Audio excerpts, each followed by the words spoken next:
Welcome everyone, and thank you very much for coming. Seems to have been a sudden surge of interest since this morning's FT. Not sure why. My name is Guy Newey. I'm a Senior Research Fellow in the Environment and Energy Unit at Policy Exchange.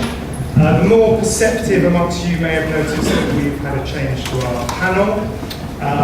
Hugh Davis was in the minimum reshuffle, was moved away from deck. We were absolutely delighted to have the new Shadow Secretary of State, Caroline Flint, and thank you very much for coming along. She'll be here, but she's got to move on quite quickly, so she won't be part of the questions today.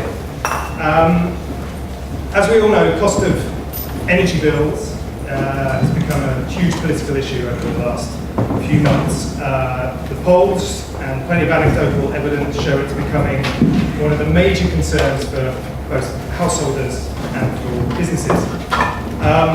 Policy Exchange has long advocated a more cost-effective approach to environment and energy policy. Obviously, there are three factors which go into the cost of our bills: the cost of gas and other fossil fuels on the market, how competition is structured, and the cost of green policies. Our research over the past 18 months has focused on the unnecessary cost of some of the green policies and how to improve them. I recommend anyone who might be new to the energy policy field, who's looking for new policy ideas, have a look at Policy Exchange's reports on the various issues. They're comprehensive and very sensible kind of policy to take up. This event, which is first in a kind of series of events we're looking at under this theme, green and cheaper, will not concentrate on the cost of green policies, but on that second aspect of the price, i.e. how well the competition is working in the market, and whether it's delivering the lowest possible prices, how it can be improved. As we've seen, the energy market has become a political football over the last couple of weeks. We've former and current secretaries of state for energy have variously used terms such as rigged market and predatory pricing. And hopefully we'll explore some of those questions today. Are they right? Are they just trying to distract attention away from the cost of their own policies? What evidence is there the market's not working? And how can companies rebuild trust? How can we get new entrants into the market? And we've got the perfect panel to deal with these questions today.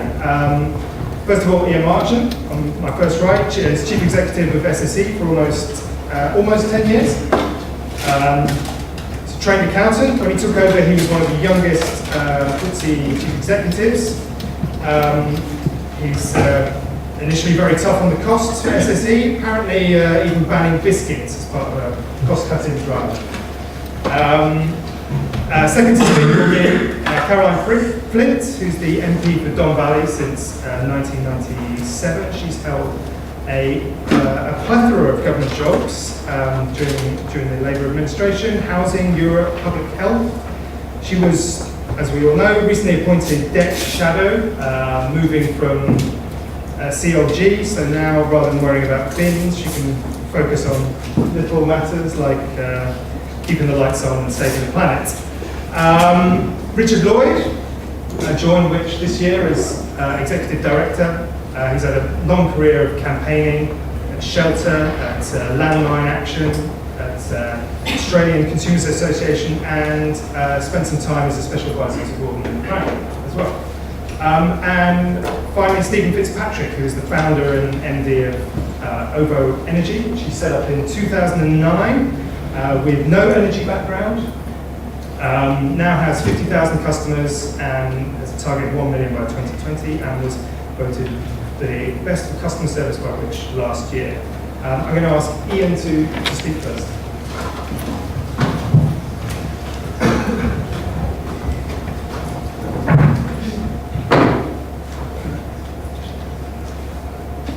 Thank you, Guy. I'm grateful to the Policy Exchange for staging this event, and I'm pleased to have the opportunity to discuss trust in Britain's retail energy market with the panel. I was told just beforehand that Guy apparently used to be a journalist in his former life. Obviously we have an energy company, we have a politician, Stephen used to be an investment banker before he went into energy, so I'm really just hoping that Richard used to be an estate agent. Complete set here. In this decade and beyond, energy needs to be about three things. It needs to be about capacity, carbon, and the customer. For very good reason, much attention has been focused on the vital issues of capacity and carbon. But at the end of the day, it's the customer who needs secure, low carbon and affordable energy. It's the customer who deserves the best possible deal, and I'm afraid to say it's the customer who's been the neglected part of the equation. Energy companies do a huge amount of good work on a day in, day out basis. The reality is, however, that too many customers have little or no trust in their supplier or the whole sector. That's something we at SSE are determined to change. It's why we were the first company to drop doorstep sales. It's why we've frozen our prices until August next year at the earliest. And it's why we responded positively by the call from Which for transparency and customer complaint data, with our first report to be issued later this month. But I want to build on that, and we've got an initial set of plans to tackle tariff complexity, improve cost transparency, and promote a better relationship with our customers. On tariff complexity, we want to do two things. We want to help customers compare retail prices on a consistent basis, so we're going to introduce an APR-style energy price rate. Second, we have already taken an axe to around a fifth of our tariff arrangements, and we are working on a much more radical model, which we expect to unveil sometime next year. On cost transparency, we're doing three things. First, we'll publish on a continuing basis an externally sourced and objectively produced tracker showing the costs that make up the energy bill. Second, we'll set out on customers' energy statements, how their bill is made up, including any profit that we make. Third, we're planning to put all of our electricity output and electricity demand in the day-ahead auction. We aim to start this week with the first tranche, and that should greatly improve liquidity in the wholesale market and therefore help to create a robust pricing index. That's the story that some of you will have read in the FT this morning.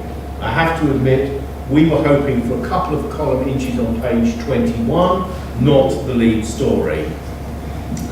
On customer relations, we're doing four things. First, all of our customers will have the opportunity to access any tariff rate we offer. Second, we're already piloting an annual energy review to make sure customers are getting the best possible deal from us as an energy supplier. And we plan, after the pilot stage, to extend that annual review to all of our customers who want one. Third, we are introducing a mis-selling guarantee, which means if we make a mistake in the sales process, we will make good that mistake. And fourth, we're going to set up formally constituted and independently chaired forums for customers in England, Scotland and Wales to help us to account and to challenge us to where we can do better. So, if you were counting, that's 2 measures to tackle complexity, 3 measures to improve cost transparency, and 4 measures to help customers directly. There's one other commitment I want to make today. At SSE, we reject forever any form of predatory pricing. Our tariffs are already properly cost effective, and that's what they always will be. We have set out these 10 measures in a booklet, which will be available to you as you leave. And at this point, I should be waving once again. You just assume I have a green booklet in my hand that looks remarkably like the one being held up there. So you can take that away and look at it. And also it will be on our website. And please do respond. We are listening. I want to get on with the measures I've listed today and identifying and implementing the next set of ideas that come from our customers. Earlier this year, Ofgem said that in a period of rising prices, suppliers have to transform the way they deal with customers. Ofgem was right. Last month, the Secretary of State said a Competition Commission inquiry would cause 2 years of delay. He was right too. except we think that delay would probably be more like 5 years. That's far too long to wait. Trust needs to be rebuilt now. Not far from here, Winston Churchill used to mark his memos, action this day. And action is what my company, SSE, is at least determined to take. Thank you.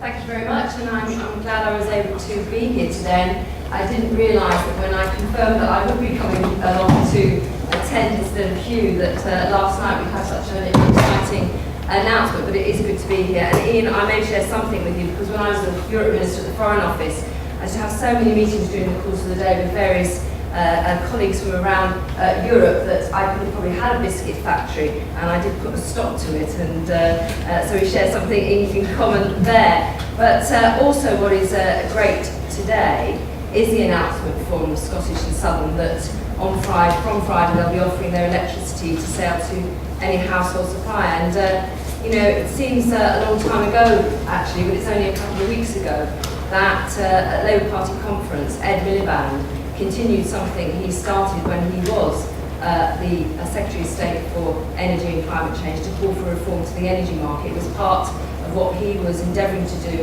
in DEC, which was formed under his stewardship, but also in our manifesto. And that was about ending the dominance of the Big Six and to get a fairer deal for the people of Britain. And I really welcome the fact that Ian has been so candid that his announcement today was somewhat triggered by Ed's conference speech. They say it's difficult in opposition, and for my birthday recently someone did give me a book on how to be effective in opposition. One thing is about pushing at the boundaries of debate.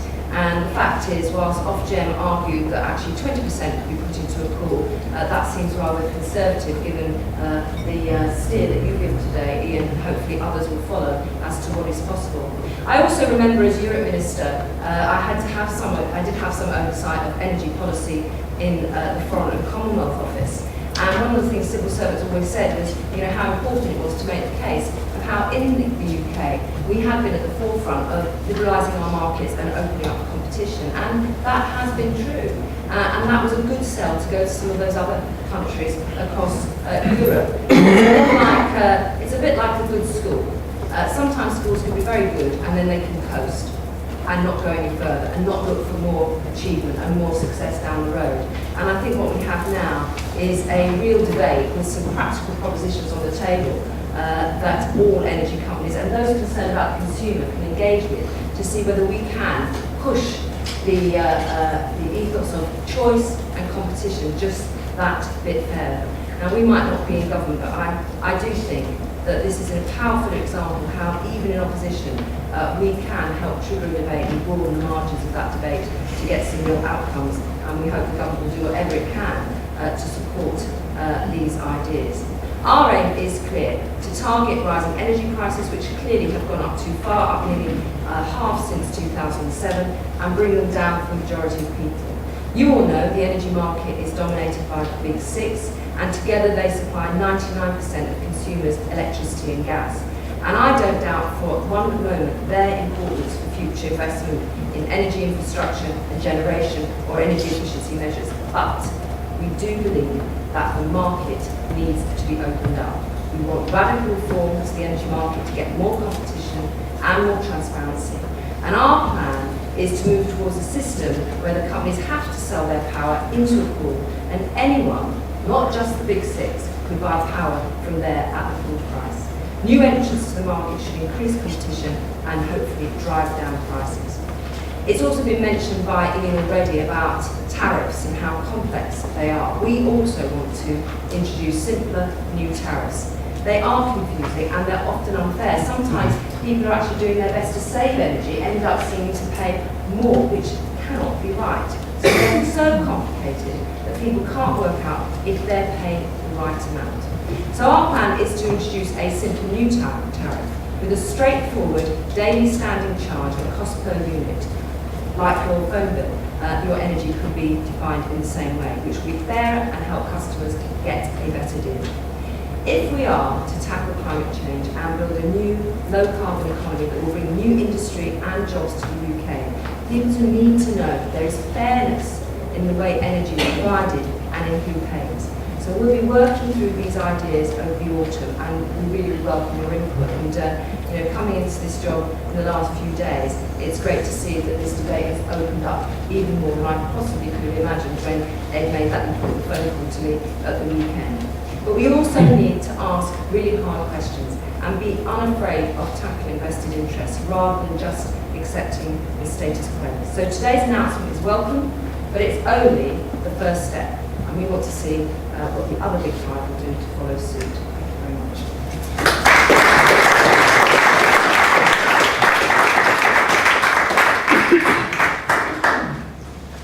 Thanks, Policy Exchange, and you're right, I did used to work on the anti-landmine campaign, and I did used to work for a former Prime Minister. I'm now hoping to be in a less explosive daily environment where things are a bit calmer. But then the energy market is probably, and rightly so at the moment, one of the most controversial markets that which is working on, has been engaging with for a long time, provides a switching site, and has spent a lot of time getting to know what consumers think about this sector.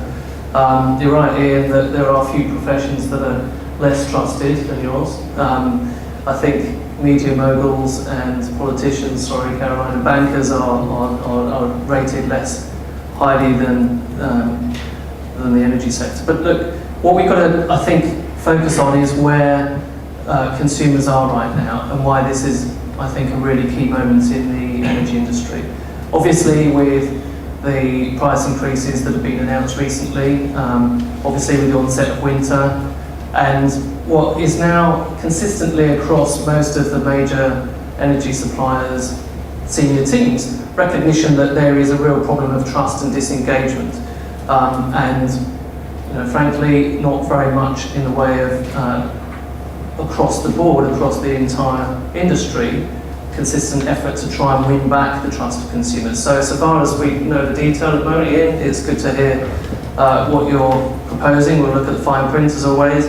And I think in particular, I just want to focus on some of the consumer experience parts of this discussion, again, informed by which has been told by our consumers and by our members who give us information about their views and their experiences of the energy sector routinely. First of all, people are finding tariffs just way too confusing. We asked a group of people, including an accountant, to look at what it would cost them if they switched to a new supplier, and not one of them was able to get it completely right. It was extraordinary, actually. Even if you use the information that's available to you, people are not able to figure out what their energy costs would be if they switch. And despite the government's encouragement of switching, we all know that switching in the energy sector is pretty low. Despite that, when you phone up an energy supplier, we found you're very often given the wrong information. You're given poor advice, you're probably not even pointed in the direction of the cheapest tariff even when you ask for it. So there's a long way to go on these practicalities, obviously on doorstep sales. It's good that SSE have stopped that now, but there are numerous ways in which consumers, when they come up against the energy sector, they don't like what they find. They are distrustful, they are disengaged, and if the energy sector can seize the opportunity that I think is to hand now to try and win back some of that trust, that will be critical. Why? Because we're asking consumers to pay for a huge amount of investment in the energy infrastructure in this country. We're asking consumers to help foot the bill for decarbonisation. We're asking them to let companies in the door to install smart meters. And if consumers won't let energy suppliers near their front door, if they're suspicious of the motives of the contacts that they have with energy companies, then that agenda is going to fail. The Green Deal will not work unless consumers trust what is about to be offered to them. It won't work if the deal isn't a good deal as well, but it is essential that consumers are convinced or persuaded that the companies are now taking their interests more to heart. And in the end, what matters most to consumers right now is affordability. So what companies could do, Ian, and what others could do is to make a concerted effort to help people save money and get their energy bills down at a time when prices are volatile at best, and obviously at the moment going up in leaps and bounds for most of the population. How can you do that? Well, I think there's some basics of informing customers about what else they might access, telling them that they might be able to get a better, cheaper deal. Doing more to promote the existing schemes like CERT and so on that help with energy efficiency. Making sure that when you have contact with customers that the information that's given is accurate, the advice is right. But overarching all of that, I think needs to be acceptance by the industry of where consumers are, to end with where I started. That means putting some hands up and saying, we get that customers are angry with us, we get that people are disengaged, that they don't trust us, and we are going to do something about it. On Monday, it's going to be announced later today, I think, DEC are going to host an energy summit with suppliers, with Which, with Ofgem, and other consumer groups around the table to try and answer some of those questions.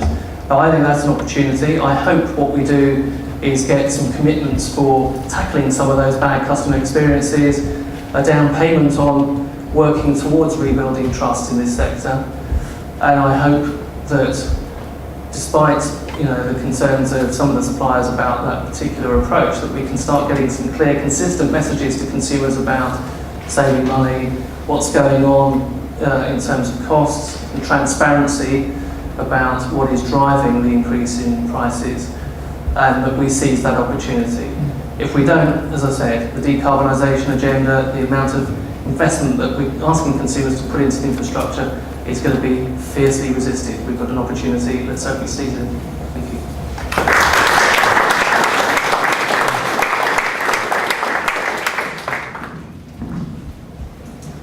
Good afternoon.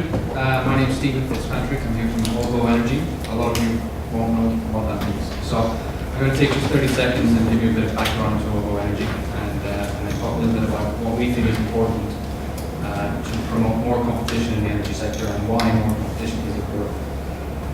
So first things first, I think it's important to note that we've only been going for 2 years. We launched in 2009, and as Ian mentioned, I used to work in the banking sector and decided to pivot out and do something a little bit more useful. And I set up a cheaper, greener, simpler energy company in September 2009. It took about 12 months to get started. It's a very complex process, and it should be. Energy is an important and complex industry. So we launched in 2009. I had no background in energy. There was a team of 5 of us, and only one person in the building had a history in the energy sector that went back 3 years. But we decided that there must be a better way of tackling the challenges that faced the energy sector, particularly in regards to the consumer. And because we didn't have, and I didn't have an energy background, the consumer's point of view, which was my own point of view as a customer, was the only point of view I had. And we started off trying to think what the consumer wanted, and we worked back from there to build the kind of company that could deliver it. And when I say, it took 12 months, it was very complex, and we started with the customer in mind. To give you an example of what that meant for us, when we tried to find a computer system that would deliver the right kind of billing and CRM, customer relationship management functions that we wanted to treat customers properly, we couldn't find it in the UK, and we found one in New Zealand, and brought a team of software engineers over from New Zealand to customize it to work in the UK. So we really did start with customer in mind and build a business around that. To tell you a little bit about Ovo Energy, we are independent and still privately owned. We started off with just 2 tariffs, and we've still just got 2 tariffs. One which is 50% green energy and one which is 100% green energy. We've never had anything else. We're consistently amongst the cheapest energy providers in the UK, and at the moment we've got the cheapest fixed rate energy product in the UK for all customers. And as we mentioned earlier, we topped a 2010 poll, run by Which magazine, when they asked their readers, which was the best service government company, we came out joint top. So I think we've got a little bit to say about competition in the sector and also what's good for customers. I think it's important to note a couple of important firsts, because I get the feeling that everybody here today is going to take credit for saving the energy market and saving consumers. So I'm not going to talk about that. I'm just going to tell you a little bit about what we've done over the past 2 years. So when we launched 2 years ago, we were the first company to publish wholesale energy costs on our website for everybody to see. And we buy in the wholesale market, so it's important for customers to understand where our energy costs are. We also, since we launched, broke down to a tenth of a penny where customers' money went. So if it costs 10p per unit to buy electricity from Ovo, you can see down to 1% where that money goes. We were also the first company in the UK to offer a very simple tariff structure, and we've heard a lot about that in the press recently. Since 2009, we've had a tariff structure where customers pay £5 a month as a standing charge, and they pay a single unit rate for everything they use thereafter. So these are some of the things that we've been doing. Oh, I forgot one. Last year, in May 2010, we became the first energy company that paid customers interest when they were in credit bills. One of the biggest complaints and sources of mistrust in the energy sector is that energy companies just hoard people's cash and never give it back. So we said we'll pay 3% interest on credit balances if you're in credit bills. And that's more than you can get in most high street banks. So we want to make a very clear statement. We're not doing this to hoard your money. We're doing the very best we can to help you budget. And it's something that's really, it's one example of the way in which we've really been able to engage with customers and become a trusted energy company, which is something an oxymoron, I think. Talking about competition and why competition is important, I think a lot of people will tell you that we have a competitive energy market. It's the most competitive in Europe, and that switching goes on all the time, and that everything's fine. But all I can say to that is I can say pretty clearly 3 reasons why we don't have a competitive market. So the first thing, in 1998, when the market was deregulated, we started off with 15 large energy companies. That's 14 electricity distributors and British Gas. Now there are 6. So instead of more companies, there are fewer, less than half. Those 6 energy companies, as we've heard, control 99% of the market share. And most importantly, in a market that's worth £26 billion every year, with a steady demand and a very defensive sector, what everybody would like to be invested in right now, non-cyclical, £26 billion a year market, there hasn't been a single successful new entrant in 13 years. So those 3 things, especially the last point, tell me that it really isn't a very competitive market. So why no competition, or why isn't it competitive? There are 3 main reasons why. I hear all the time about why there isn't any competition. So the first one, barriers to entry are too high. So I would say, no, not really. I mean, it's not that easy, but it shouldn't be.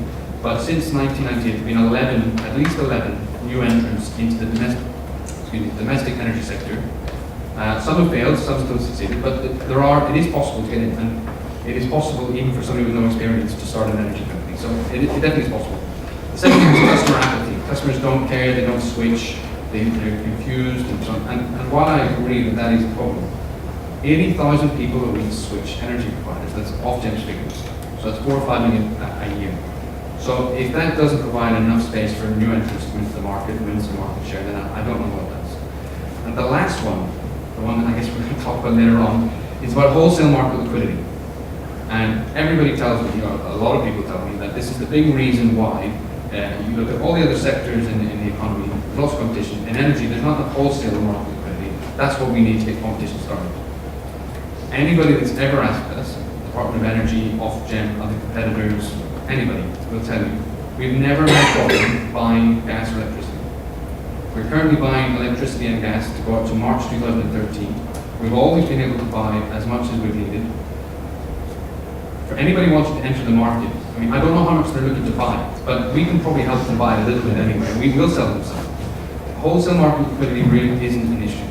The biggest issue is in the retail market structure. If you want to look at a very dynamic and very liquid wholesale market, you can look at Germany.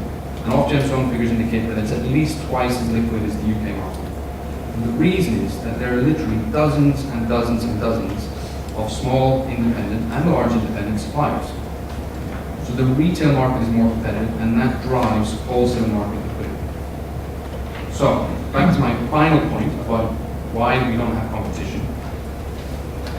And there's one very simple reason. We've identified one thing that if we change this one thing, it would drive a lot more innovation, a lot more competition, and it's this one answer. That large energy companies are allowed to charge their sticky customers, or overcharge their sticky customers, or customers that they've inherited from when they were monopolies. They're allowed to overcharge these customers, and use those profits to subsidise loss leaders for new customers. So they've got the most expensive tariffs and the cheapest tariffs. And in a commodity like energy, where cost is the most important driver for switching, if you allow an existing ex-monopoly company to subsidise new customers, it essentially blocks the market to competition. We've had to work very hard to keep our costs absolutely nailed to the floor in order to be able to compete on price, and yet we do. We compete on price very effectively. But it's not easy. And if you remove this one barrier, this one structural problem, you will see a huge flourishing of competition. I'm absolutely certain. So we called for two things in our retail market review response to Ofgem, which was published in June earlier this year.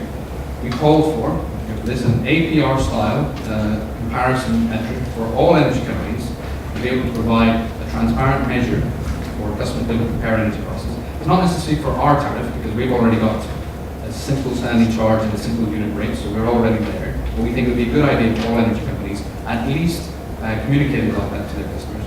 And the second thing was around price consistency. And I was very pleased to hear Ian today further offer to follow our lead in pledging that there will be no loss leaders in the market. We called on all energy companies a couple of weeks ago in response to some other Ofgem proposals. Now what we needed was to see a fair price pledge, that all customers were offered the same deal and that no deals were priced below costs, meaning that in future years customers are going to have huge price hikes. We want to see an end to teaser rates, and we want to see a much more clear and transparent APR side. So just to wrap up, I think what I'd like to do is congratulate Ian on what is a great step forward. I think it's great to see one of the big energy companies following our example. And we call on all the other energy companies to try to get closer to what we think customers want, which is clearer, simpler, more transparent energy. And I guess we've got some questions. Thank you very much.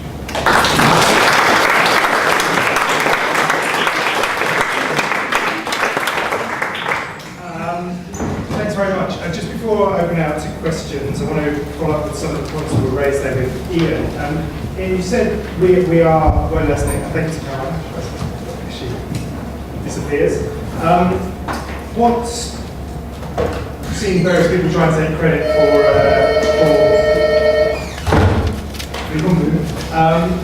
why have you acted now? Why hasn't this happened before? These issues have been around for a long time in the energy business. Is it political pressure? Is it consumer advocacy? Is it competition working, new entrants in the market? What's made this move? The glib answer is all of the above. I think if you took a historical view, I would say 5-6 years ago, our industry was in a pretty good shape. We weren't in the newspapers, we weren't making headlines. Customers had no view or a mildly positive view of their energy company. Over the last 3 years particularly, the expectations have grown dramatically. Now, the prices have been going up, but the political regulatory issues have been just getting greater. And I would accept that our industry has not responded quick enough to those changing expectations. So what brings you to the point of saying enough is enough? Well, for me, it was sometime around June, July time. So we set out on this road today around then. What was that? And it was absolutely a combination of feedback from my own staff, feedback from customers, the actions of competitors, the actions of consumer advocacy groups, the actions of politicians. But to say, we want to do the right thing. We want to set our company on the right path. Let's start doing it. And the 10 proposals that I have announced today came out of a 2 to 3 month go around SSE. What can we do? And my point about action this day, what can we do and what can we do now and quickly that's not dependent upon 2-year reviews and 5-year reviews. So that's the thought process that we have gone through.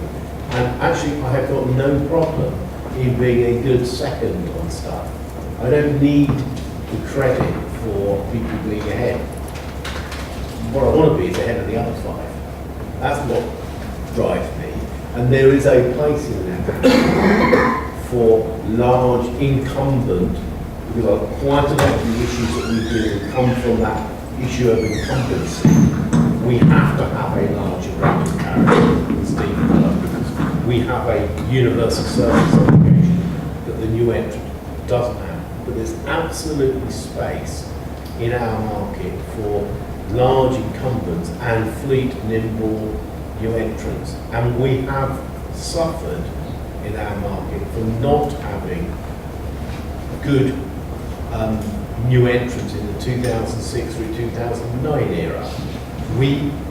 That meant we weren't kept up to speed as an incumbency. There were new entrants back in 2002, 3, 4, 5. Unfortunately, they all went bust. And we must remember that Independent Energy, Atlantic, Cambridge Gas and Electric and others went bust. So be careful. But what happened was, there weren't people like... We bought Atlantic out of receivership because it was bust. So the incumbents had to bail out the new entrants. But we went through an unfortunate period where there were people like you innovating and pushing the boundaries and forcing the industry to change and to improve.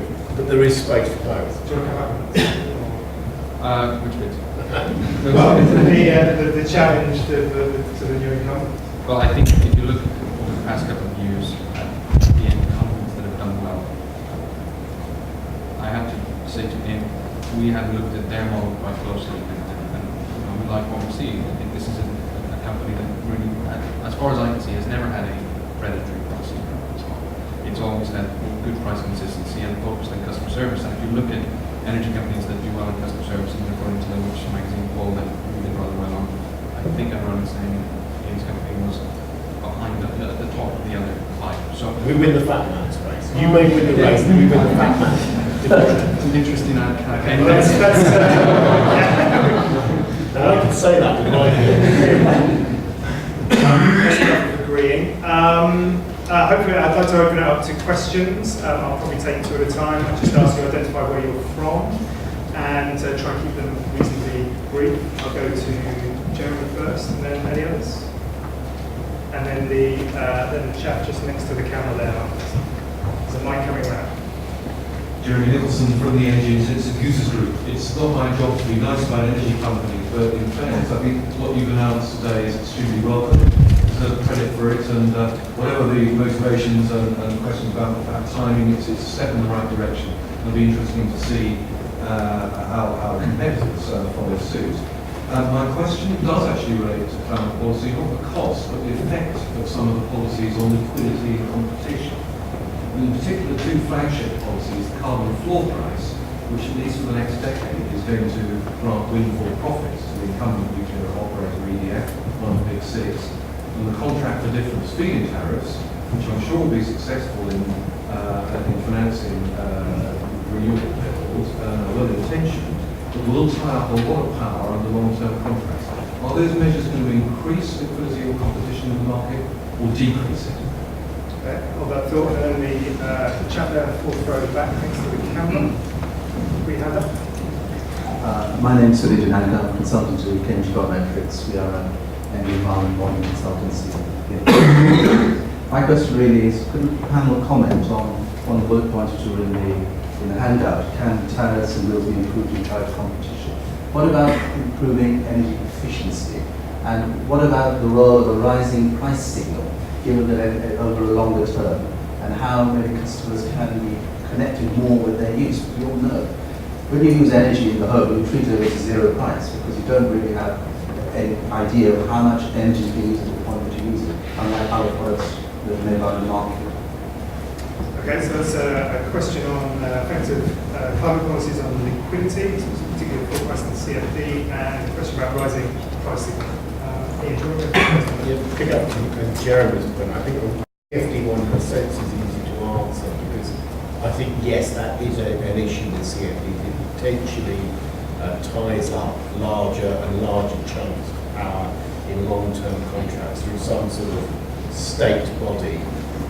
And in fact, if we're not careful, you end up with a CGB. For those of us, the older ones in the room will remember the Central Electricity Generating Board. If we're not careful, However, it's some time away, so it's not necessarily a clear and present danger. I think it is something to be aware of. That's one of the reasons we've certainly been pushing for at least 3 different forms of CFD rather than just one. And we also need to think about how the reference price works with market liquidity. But I think there is a real threat there. On the issue with nuclear, again, I think there is a concern that it potentially creates a distortion in the supply market. It's difficult to be honest whether we're actually seeing that benefit, because it's, EDF have the lowest prices of any of the big 6. They have been probably the most aggressive in the business market in the current October round. I guess that's probably what your members will be telling. I don't think it's connected, but it might be. So I think the government needs to be careful when it intervenes in wholesale markets, the impact it will have in retail markets. And on the second question, absolutely, we're in an unusual industry that almost all of our customers, both of us, waste a degree of the product that they buy from us. They don't need to buy it because they're not using it efficiently. And there are hundreds and hundreds and thousands of examples of energy efficiency that have got very good paybacks. And we have a duty to get involved. And this year alone, at my company, we were insulating 260,000 homes. There's 260,000 homes will be better insulated. Now, you take that across the industry, that's over 1 million homes. So yes, we need to do what there's always stones to turn over on efficiency, but we've been doing this since 2002. That's when EEC came in. So we've been on this for 9 years, and the connectedness, I think that gets into the whole smart debate, which maybe for another question. Yeah, I mean, just on the increasing engagement and what's going on with the price signal. I mean, I think there is an opportunity and a problem here. One is clearly as domestic bills start to go through the £1,200 per annum ceiling, I mean, people are now looking at the bills in a way that probably they weren't 3 or 4 years ago. Hence the political heat on the suppliers. But in the end, what consumers are concerned about is price more than energy efficiency. And if you look at some of the practices, as we have at Which, of some of those that are engaged in promoting energy efficiency, in promoting low carbon technologies, in advising households about how they can be more energy efficient, then the problem is there's a huge amount of scope for mis-selling. We found an example we reported a couple of months ago where the solar PV salespeople who were recommending solar in shady parts of people's roofs. Now that may have been a quick dip that we looked at that market, but I think there is an extension of this theme of winning trust and re-engagement at this point in where we've got to with pricing, beyond the suppliers, beyond retailers, and into the other institutions and agencies and companies that are trying to promote carbon efficiency and energy efficiency in particular. As I said before, the Green Deal, fine in theory, but if the assessors who come to your house and look at what your savings might be over the long term get it wrong, recommend the wrong kind of insulation, the practicalities of this are fraught with problems, the Green Deal will be sunk. So I think this is why I was saying earlier, I think there's an opportunity because of the price, but there's some seriously hard work needed to be done by those in the industry in terms of getting energy efficiency done right and in a way that consumers will trust. Yeah, I'm not going to mention very much about what Jeremy talked about. We're very much focused on the consumer end of the energy business. Our number one concern is delivering good customer service, affordable energy, keeping our costs lower and running our business efficiently. So we buy in the wholesale market, and to that extent, what we're in favour of seeing is more affordable, renewable energy. It can't be renewable energy at any price, because at the moment, household budgets are squeezed. And I guess it's always important that we try to get best value for money, but it is really important that we consider not just what the cost of energy is today and the equivalent in the renewable space and how it compares to fossil fuel-based and nuclear-based power today, but also what the cost of that power might be in 5 or 6 years' time. And when you look at competition for fossil fuels around the world, the global market for LNG, for example, it's easily demonstrable that our energy costs could be much higher in 4 or 5 years' time, and the renewables will not look like good value. So I think we have to bear in mind that we're looking for affordable renewables for a long-term view. In terms of energy efficiency, I think if there is one silver bullet to Britain's energy conundrum, which is balancing energy security, energy environmental impacts, and also the cost to consumers, then using less of it has to be the answer. So there is no way that you can square the circle of how we're going to answer this conundrum unless we try to use less energy. And I agree with what Richard says, that as energy companies, we've got a long way to go to win back customers' trust in order that we can use our expertise to their advantage. And I think that Richard makes a very good point that the feed-in tariff market has shown how quickly it's possible for the right agenda to be hijacked unless we take good care of it. All these issues, carbon pricing, energy efficiency, EMR reform, renewable energy, please see policy exchange work over last year. The right answers to all those questions. Next question. Is everyone for Jonathan there? And then just a mic going around. Jonathan Meek, I'm an environmentalist from the Sunday Times. Just a point of information for you, which is what is your domestic and average domestic consumer bill? What's the average? Even you're going to put profit on your bill, what is your average profit per domestic consumer? Just answer that quickly. Yeah, the annual average bill for an SSE customer will be about £1,190. We would estimate that a margin of 45 would make a margin of 45% on that linkage year. In the last 6 years, I think we've had 2 good years and 4 bad years. The margin that we reported last year against our domestic business was close to 6%, slightly higher than that. This year will be within a lower margin. So the average bill is assuming that you're paid by direct debit, will be about 1189, to see very precisely. What we're doing, some comparison here.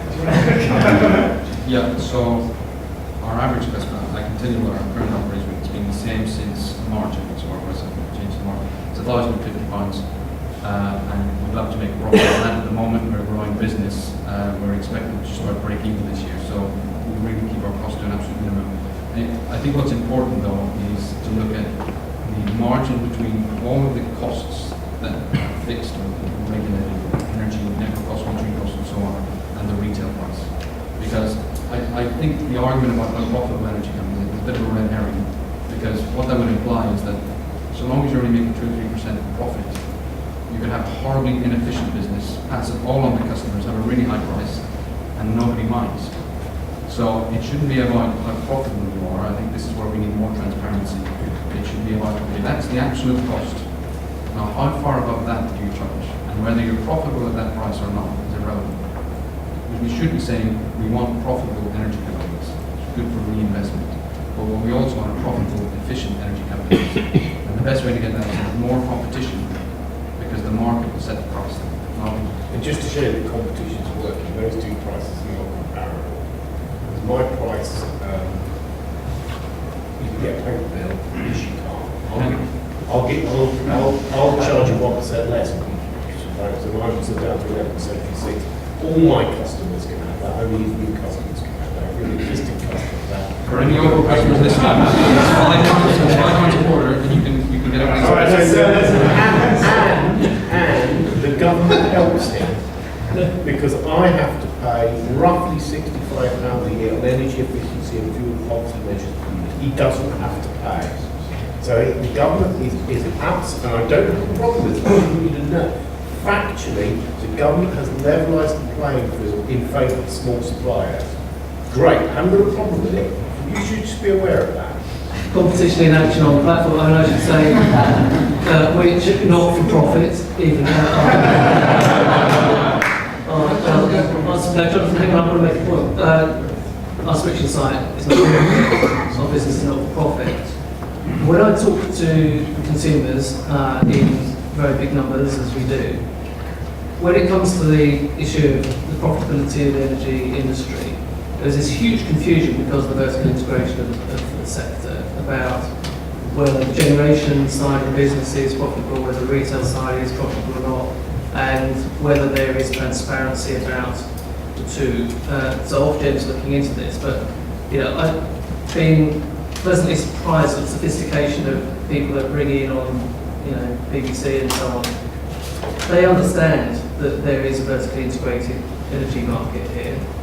They don't know whether there's something fishy about that, but quite often they suspect they do. And again, this is where the transparency agenda is going to be really important. Okay. Very quickly. Could I say, due to recent events, the Sunday Times has got a very cheap advertising race right now. More seriously, would you just say very quickly how those figures compare to the figures 3 or 4 years ago? They are up significantly. The stat I have is in my head is that in the last 5 years energy prices are up about 70%. Okay, that broadly the movement, and actually so it doesn't matter which supply you look at or which tariff type or which payment, it's about the 70%. Why is that? Well, the cost of environmental schemes is up by well over 100%, that time more than double, and that includes carbon pricing, renewable energy, network charges are up by more than that, and we've seen global fuel prices go up significantly. So there are good reasons why, but they're about 70% higher than they were for the actual, the retail price up 72%, use of system charge up 52%, government schemes up 180%, and fuel up 75%. If you take last 5 years. So and that has been part of the problem and part of the debate about the green agenda is we've loaded the green premium onto a rising fossil environment, and that has caused part of the problem. It's very similar to the fuel duty escalator on petrol. All the time petrol was a relatively low cost. The fuel duty escalated was fine, and there came a point where it wasn't. Actually, the green prices are less onerous on the customers than the fuel duty escalator was. But we are loading them on top of higher fossil. And that is a subject of debate in the future. It's not often Jeremy agrees with me, but he's nodding his head. Yeah, So. and it's definitely a debate that we're right in the centre of as well. Graham in the front row. Graham, CHBA. I guess my question follows on from this. People have been talking particularly about efficiency in the businesses. Given that there are those three elements to the prices, there's the global energy pricing, which is a key factor. There is the green policies, and there is also the efficiency of the market. We've focused on the efficiency of the market. But the other two are really major elements in that. And I just wondered, it's a shame Caroline was left, but to what extent this debate that we're having here runs the risk of being a smokescreen used by politicians to cover up the fact that in many respects the environmental policies that we're pursuing are not necessarily efficient in the way that they're using effectively consumers' money to perhaps drive decarbonisation policies which are not as cost effective as they might be in driving the low cost measures, particularly energy efficiency measures, that could be being employed across the economy. Dan, just take one more question, sorry. Just take one more question directly behind as well.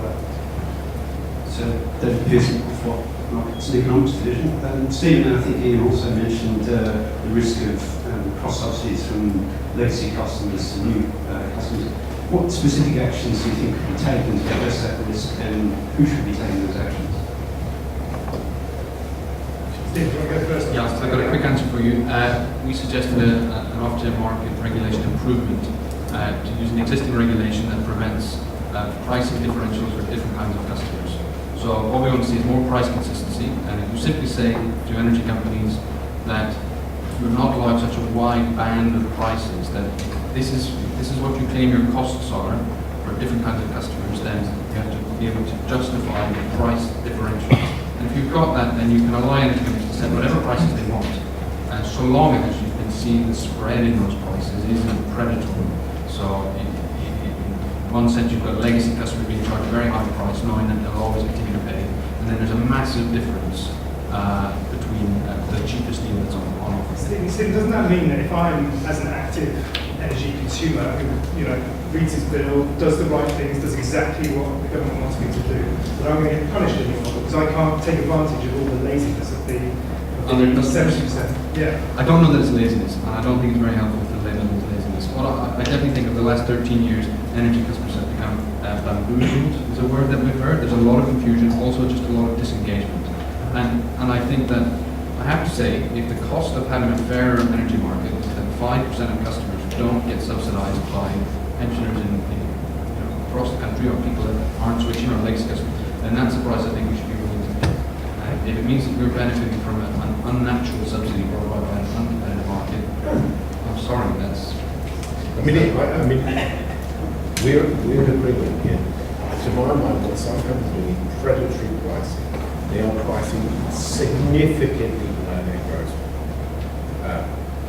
cost. I'll give you an example. The discount between a standard quarterly customer and the best deal online, okay, that's the spread. Now, our difference is about £120. If we maxed out, you went by direct debit, you sign up a payment scheme, you sign up a month, about £120. There are about 3 at 200, and there's one at over £300. Now, the entire cost of running my entire supply business, supply and metering, plus any profit I make, is £200. So these people are selling to every customer, making at least £100 gross loss. That is predatory pricing. That is, I don't know why they're doing it, but that's what predatory pricing is doing. It's trying to drive this guy out of business. So he cannot... Now, hold on. You cannot compete on a long-term basis with what some of the prices my competitors are charging. Our costs aren't shown. No, but you cannot compete with that. Okay, so Roger, you want to defend the active consumer? I certainly do, but I think there are really good and well-researched reasons for that. If you know that in the energy market, above any other market, there is probably 40% of switchers don't even know if they've switched to a better deal. As I said earlier, tomorrow we'll publish the results of the investigation. We've run energy suppliers up and said, can you put us on the cheapest tariff? And you don't get the right information. We know that, as in other markets, that there is a reliance on the stickiness that we have there, that people are disengaged, don't trust, don't like people coming to their doorstep, don't understand their bills, don't get the right information about how they can save money. There's quite a lot of practical stuff. I mean, Ian has set out some stuff. There's quite a lot of practical stuff that would help people to navigate their way around their market and be more likely to switch. But switching isn't the only answer. Yes, driving more competition through greater mobility in the sector would be good, but we need to design a sector, and I say we, I mean Ofgem and DEC are who consumers look to as responsible for this. We need a sector that people think, actually it's worth my while being mobile in this business, it's worth my while looking around for better deals. There are distinctivenesses about suppliers. There are already some of that coming into play. But at the moment, if most people, you ask most consumers, are you thinking about moving around in this market? They'll say, no, they're all the same, and there's nothing much in it for me. Now that might be wrong, but I think we all agree that there's benefit to a more competitive market, and we've got to look at some of the practicalities that will stimulate more mobile consumers and put a demand for keener prices and better service. I want to go back to Graham's point because it's something that's very important to policy exchange and the policy, and whether this debate, this political heat that's been created over the last few months is just a smokescreen for what are going to become very expensive policies up to 2020. So, what I think happened in our industry in the period of 2005 was that the cost we were selling energy at was very low. And we didn't need to convince people that it was good value. And that gave us the luxury as a country to embark on a significant path of completely reformatting that energy industry. And we designed it with a number of objectives in mind, none of which were focused on the customer. They were designed on industrial policy and on climate policy. Now, industrial policy promoting renewable energy industry, carbon policy to get our emissions down. That has created a situation where we are loading these premiums onto a rising fossil price. And we have lost the trust of our consumers, which means they don't value the product we sell. Actually, I happen to think that £1,189 for your entire year's gas and electricity bill is actually pretty good value. I happen to think providing all your electricity for the entire year for less than the cost of your annual subscription to Sky TV is pretty good value. But we haven't made that case. So we have complicated and not worried about the cost. I'll give you an example of how we complicate. There is a new fuel poverty scheme.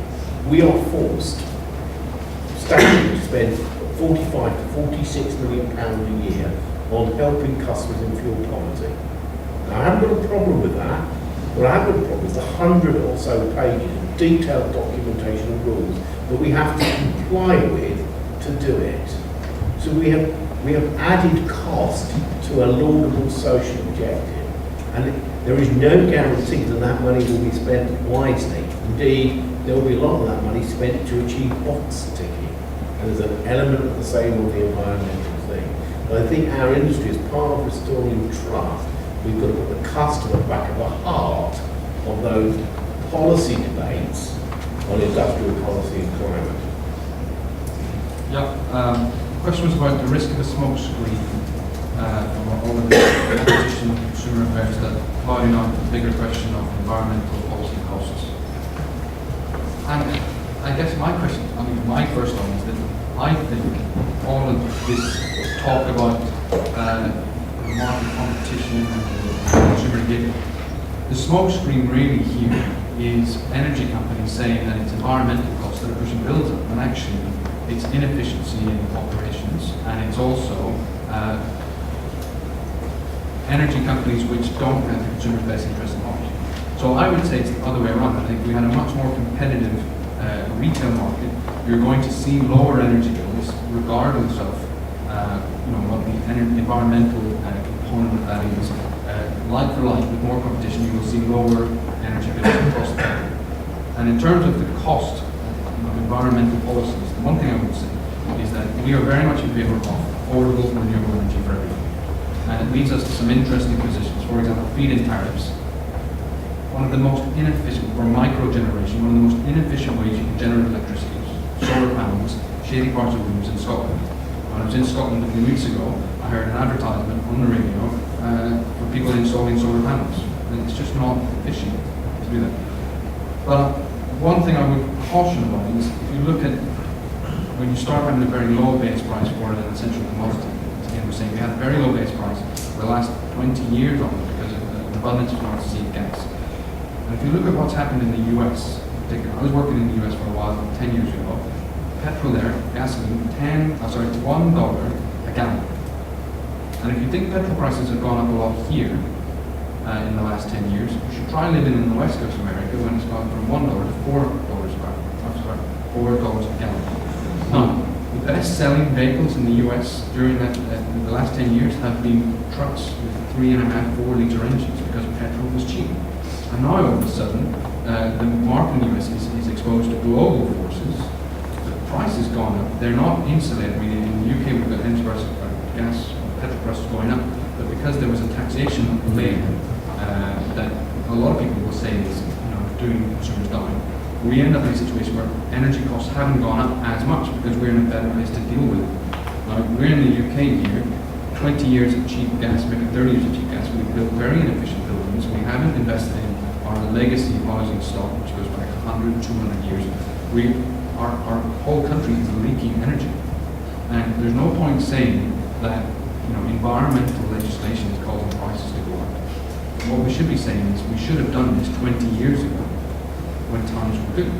And saying that we don't want to pay higher energy costs and environmental legislation is part of the problem is a lot like saying you don't want petrol prices to be as highly taxed, you don't want to see them going up, and you want to have a big car, and you want all of these things. It just doesn't make sense. So I think the lesson you learn from the US is when something is an artificially low price, the market adapts to that. And I think we have to accept that energy is, even at today's price, is very good value. We ran a competition where people had to cycle for a minute to generate electricity, and we had 4 people almost faint in an hour. And between everybody, and we had dozens and dozens of people doing this, and between everybody that got on the bike, they managed to generate enough electricity to keep a light bulb going for about 3 minutes. It was about 25p's worth of it, and that was somebody cycling continuously, I mean 2 hours. So, and one person cycled for 2 hours at a rate which would make them faint after 1 minute. That was 25 pence worth of electricity. So anybody who thinks that energy is very expensive should try generating their own. Please don't show that at home. Do you want to come in quickly? Yeah, just briefly. I mean, we all know there are some things that are too important to be left to the politicians, and I think the part of what's going on in the energy market that's driven by decarbonisation is a good example of that. The politicians have done a terrible job of selling the potential lessening of volatility in prices, of the implications for carbon, of the policies that are put in place, and of frankly concealing the price of that to consumers. And I think what we've got to try and move from is a situation where people feel like so suspicious of those that are in control of our energy supply and in control of large chunks of its price and what's driving that, to one of transparency and one of going on decarbonisation at a pace that consumers, if we're going to have to pay for it, are going to be at least accommodating and not suspicious that that is part of that, and the global commodity prices, part of the pricing problem isn't something that energy companies are using themselves as a smokescreen to increase their profitability. So I'm afraid you're right, it's probably something of an interesting diversion for people that are struggling with a tough message to sell to British consumers, but people expect politicians and the regulators to grip this and to be honest and upfront with them. And I think the problem in the past has been that consumers haven't been given that straight. Okay, I'll take 2 more questions. Take the lady there and then Simon. Hi, it's Catherine Early from Bloomberg News. Question to Ian Marchand. What's your gut instinct as to what will happen to power prices, wholesale power prices, because of the increased volumes going through auctions? And what makes SSE special that it's able to stomach the increased transaction costs from putting all of its generation and consumption through the auction? Okay, hold that thought. And Simon. Simon West from Whole Policy Exchange here.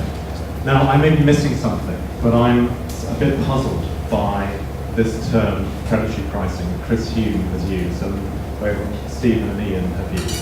The argument appears to be that the big 6 are selling below cost to some customers in order to drive the likes of Stephen out of business. But Stephen only has 50,000 customers, and we've been told already that there are perhaps 5 million switchers every year. And so most of these switches are between the big 6, and there's no prospect of one member of the big 6 putting another one out of business as a result of this sort of switching. So the argument appears to be that big 6 companies are fighting to take on customers that cost them more than they get in revenue from those customers in perpetuity. Okay, hold on a second, I'll come back to you in a second. Okay, so I would say the very first point is that we've got 60,000 customers as of today, so and the next point more seriously, nobody's saying that energy companies are taking on customers at a loss forever.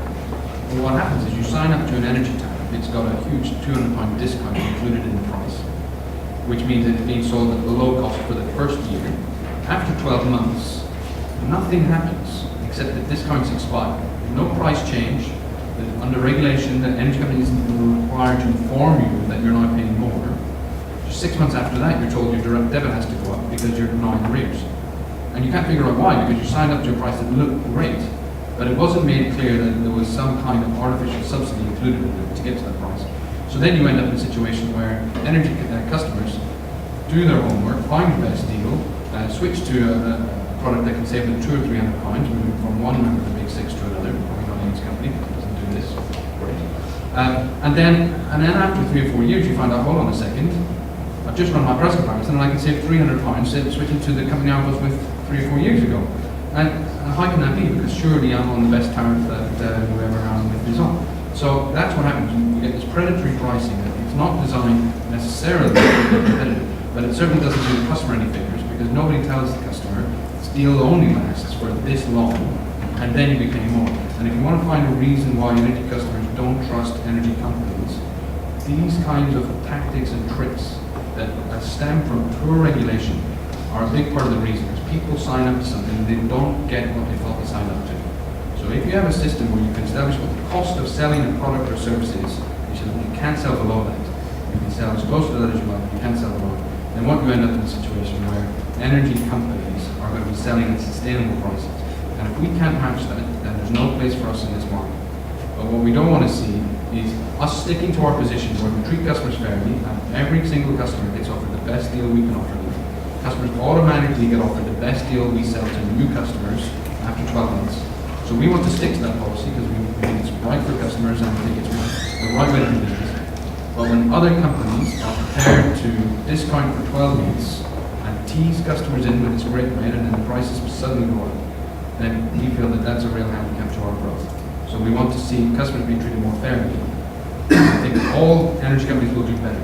And I think Ian's company is probably the most profitable, or at least amongst the most profitable of the big six, because churning customers, taking on lots of customers and then losing them is very expensive. You know, if you want to see where the cost of the industry is going, it's all these customers going around and around and around every 3 or 4 years, switching from one supplier to another. If they just stayed where they were and got treated fairly by their existing supplier, it'd be bad news for us, good news for consumers, and we'd have an energy market, an energy industry that people really trusted. That's not what we've got, and we need better regulation to fix it. Do you want to come back on that? Just 3 comments. 9 years ago, next month, one of the big 7 energy suppliers would go bust. You may not have been following the sector long enough to realise there were 7. THG went bust, Powergen went well now. So actually, we're not too big to fail. That's the first reaction point. Second point is, can I reverse it? Why are they doing it?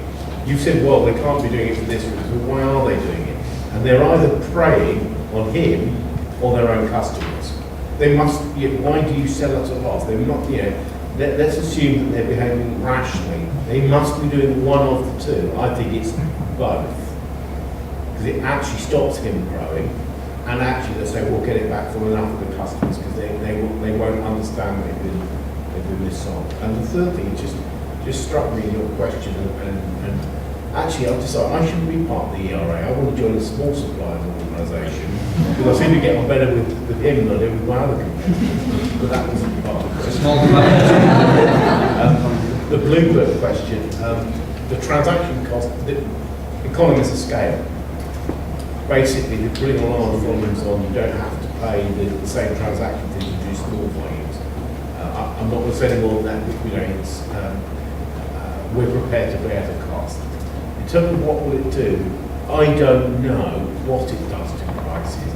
The key point is it establishes deep, reliable benchmarks because you get volume. At the moment, the volumes on the day-ahead market are small enough that they can be distorted accidentally or deliberately by individual small trades. If we have a really deep day-ahead market, we get reliable benchmarks, reliable price discovery. That then allows longer-term contracts to be struck of those reliable benchmarks. That improves liquidity, which means that whatever prices are in the future, we will have more confidence that they are right, they are fair, they've been set properly. So that's really what that aspect of the announcement is about. It's improving confidence in the price setting process. It is not designed to move the prices either up or down. But just quickly on the predatory pricing thing, I mean, I think there's a broader issue, which is predatory sales tactics that the largest companies can do that Stevens can't. And, you know, there have been examples of really blatantly selling on the doorstep. Ince companies had the foot thrown a bit for that, others have been investigated. It's that kind of ability on a mass scale to persuade customers to sign up to your supplier at the wrong price that needs to be looked at. It's not simply the mechanisms that you were talking about, it's the approach of the companies in the round. Okay, I'm sorry folks, we're going to have to stop there, we're out of time. I'd like to thank SEC for supporting the event today, I'd like to thank you all for coming, and thank you very much.